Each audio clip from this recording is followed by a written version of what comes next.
안녕하세요. 까마귀 오답노트입니다. 이번 시간에는 고용인 두 번째 문제들을 풀어보도록 하겠습니다. 17년 11번 문제는 옳은 것을 찾는 문제입니다.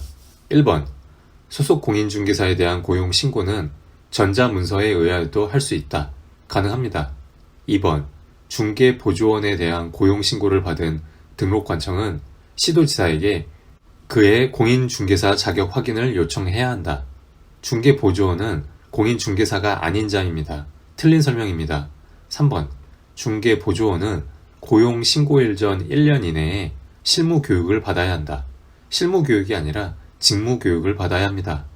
4번 개업공인중개사는 소속 공인중개사와의 고용관계가 종료된 때에는 고용관계가 종료된 날부터 30일 이내에 등록관청에 신고해야 한다. 30일이 아니라 10일 이내에 등록관청에 신고해야 합니다. 5번 외국인을 소속 공인중개사로 고용 신고하는 경우에는 그의 공인중개사 자격을 증명하는 서류를 첨부해야 한다.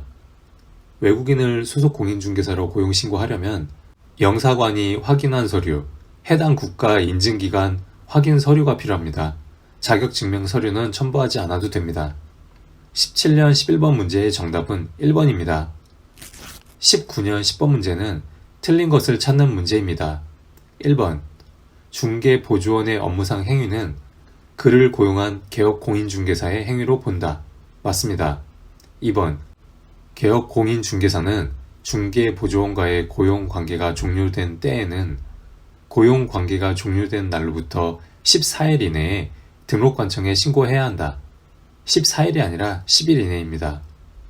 3번 중개보조원이 중개 업무와 관련된 행위를 함에 있어서 과실로 거래 당사자에게 손해를 입힌 경우 그를 고용한 개업공인중개사뿐만 아니라 중개보조원도 손해배상 책임이 있다. 맞습니다. 4번 개업공인중개사가 소속 공인중개사를 고용한 경우에는 개업공인중개사 및 소속 공인중개사의 공인중개사 자격증 원본을 중개사무소에 게시하여야 한다. 네, 맞습니다. 원본을 사무실에 게시합니다. 5번 중개보조원의 고용 신고는 전자문서에 의해서도 할 수 있다. 맞는 내용입니다. 19년 10번 문제의 정답은 2번입니다. 10일 이내에 신고하여야 합니다. 20년 30번 문제는 옳은 것을 고르는 문제입니다. 먼저 문제를 풀기 전에 갑을 병에 대해서 동그라미로 묶어서 헷갈리지 않게 보시는 게 좋습니다. 갑은 개업공인중개사, 을은 소속공인중개사, 병은 중개보조원입니다. 기억, 병은 외국인이어도 된다. 맞습니다. 니은, 을에 대한 고용신고를 받은 등록관청은 을의 직무교육 수료 여부를 확인하여야 한다. 직무교육이 아니라 실무교육입니다. 틀린 내용입니다.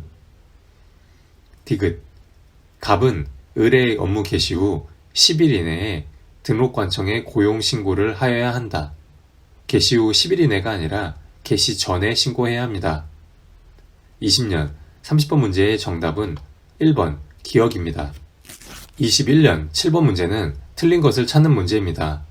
1번 개업공인중개사는 중개보조원과 고용관계가 종료된 경우 그 종료일로부터 10일 이내에 등록관청에 신고해야 한다. 맞습니다. 2번 소속 공인중개사의 고용신고를 받은 등록관청은 공인중개사 자격증을 발급한 시도지사에게 그 소속 공인중개사의 공인중개사 자격 확인을 요청해야 한다. 맞는 내용입니다. 3번 중개보조원뿐만 아니라 소속 공인중개사의 업무상 행위는 그를 고용한 개업공인중개사의 행위로 본다. 맞습니다. 고용한 개업공인중개사의 행위로 봅니다. 4번 개업공인중개사는 중개보조원을 고용한 경우 등록관청에 신고한 후 업무 개시 전까지 등록관청이 실시하는 직무교육을 받도록 해야 한다. 순서가 바뀌었습니다. 직무교육을 먼저 받도록 한 후 업무 개시 전까지 등록관청에 신고해야 합니다. 틀린 내용입니다. 5번 중개보조원의 고용 신고를 받은 등록관청은 그 사실을 공인중개사협회에 통보해야 한다. 공인중개사협회에 통보해야 되는 내용 맞습니다. 21년 7번 문제의 정답은 4번입니다. 직무교육을 받도록 한 후 등록관청에 신고해야 합니다.